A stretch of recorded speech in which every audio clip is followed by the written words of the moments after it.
kau jauhkan kenalan-kenalanku daripadaku. Telah kau buat aku menjadi kekejian bagi mereka. Aku tertahan dan tidak dapat keluar. Mataku merana karena sengsara. Aku telah berseru kepadamu ya Tuhan, sepanjang hari, telah mengulurkan tanganku kepadamu. Apakah kau lakukan keajaiban bagi orang-orang mati? Masakan arwah bangkit untuk bersyukur kepadamu? Dapatkah kasih-Mu diberitakan di dalam kubur, dan kesetiaan-Mu di tempat kebinasaan? Diketahui orangkah keajaiban-keajaiban-Mu dalam kegelapan, dan keadilan-Mu di negeri segala lupa? Tetapi aku ini ya Tuhan, kepadamu aku berteriak minta tolong, dan pada waktu pagi doaku datang ke hadapan-Mu. Mengapa ya Tuhan kau buang aku, kau sembunyikan wajah-Mu daripadaku? Aku tertindas dan menjadi inceran maut sejak kecil. Aku telah menanggung kengerian daripadamu. Aku putus asa. Kehangatan murka-Mu menimpa aku. Kedahsyatan-Mu membungkamkan aku, mengelilingi aku seperti air banjir sepanjang hari, mengepung aku serentak. Jika demikian, apakah yang hendak kita katakan? Apakah hukum Taurat itu dosa? Sekali-kali tidak. Sebaliknya, justru oleh hukum Taurat aku telah mengenal dosa. Karena aku juga tidak tahu apa itu keinginan, kalau hukum Taurat itu tidak mengatakan, jangan mengingini. Tetapi dalam perintah itu, dosa mendapatkan kesempatan untuk membangkitkan di dalam diriku rupa-rupa keinginan. Sebab tanpa hukum Taurat, dosa mati.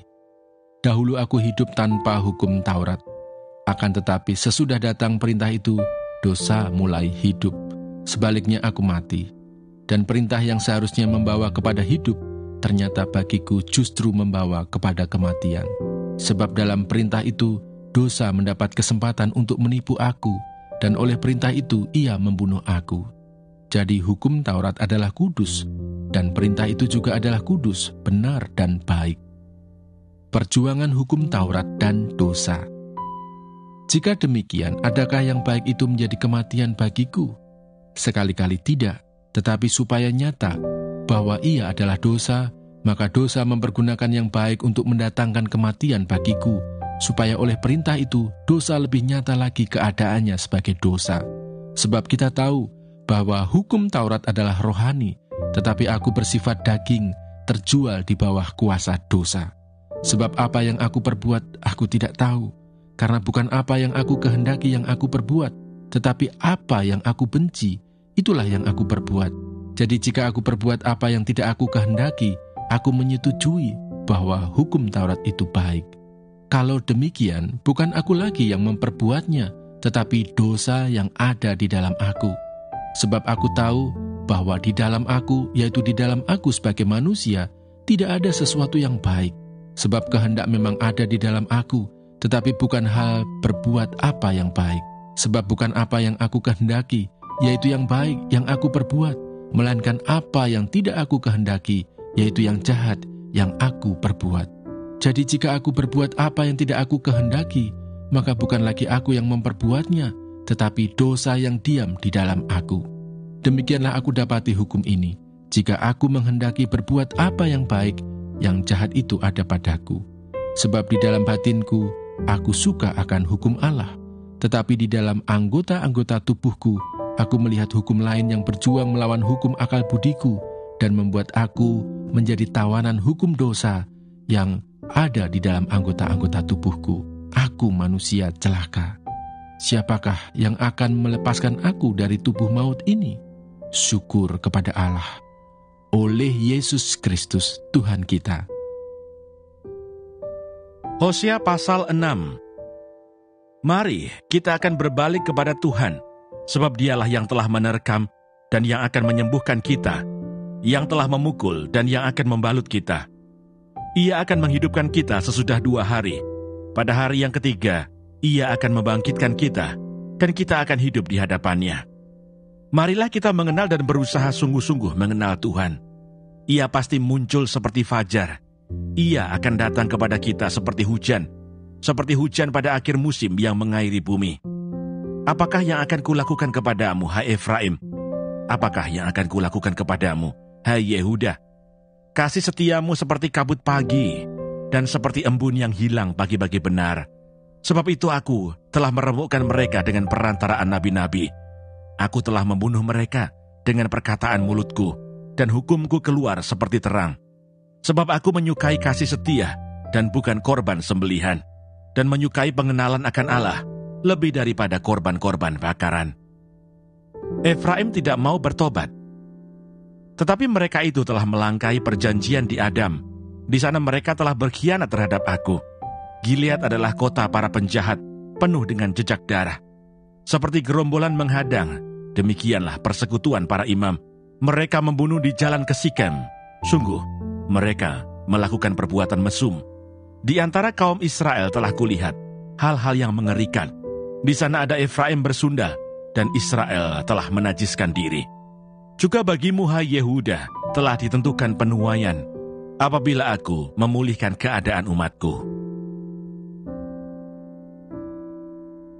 Hosea pasal 7.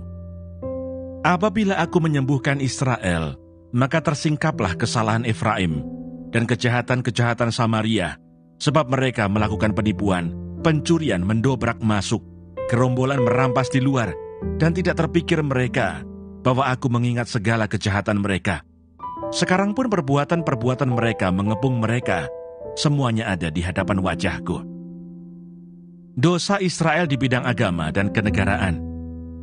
Mereka menyukakan raja dengan kejahatan mereka, dan para pemuka dengan kebohongan mereka. Sekaliannya mereka orang-orang berzinah, bagaikan dapur perapian yang menyala terus. Ketika tukang bakar roti berhenti membesarkan apinya, sementara ia meremas adonan, sampai menjadi muai oleh ragi.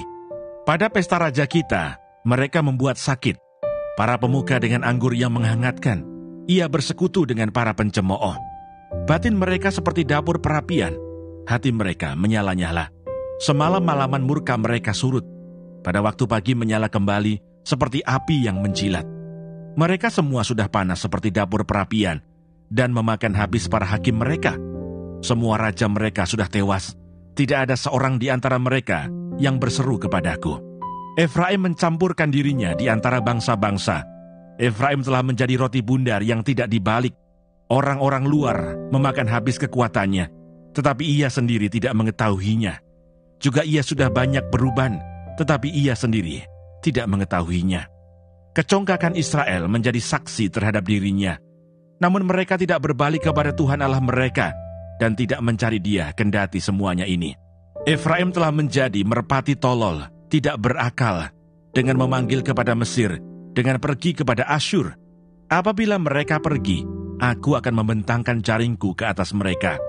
Aku akan menurunkan mereka seperti burung-burung di udara. Aku akan menghajar mereka karena kejahatan-kejahatan mereka. Celakalah mereka, sebab mereka melarikan diri daripadaku. Binasalah mereka, sebab mereka memberontak terhadap aku. Aku ini mau menebus mereka, tetapi mereka berdusta terhadap aku. Seruan mereka kepadaku tidak keluar dari hatinya, tetapi mereka meratap di pembaringan mereka. Mereka menoreh-noreh diri karena gandum dan anggur, dan mereka berontak terhadap aku. Sekalipun aku telah melatih dan menguatkan lengan-lengan mereka, namun mereka merancang kejahatan terhadap aku. Mereka berbalik kepada Baal. Mereka adalah seperti busur tipu. Pemuka-pemuka mereka akan tewas oleh pedang, karena ucapan mereka yang kasar. Inilah yang akan menjadi olok-olok kepada mereka di tanah Mesir.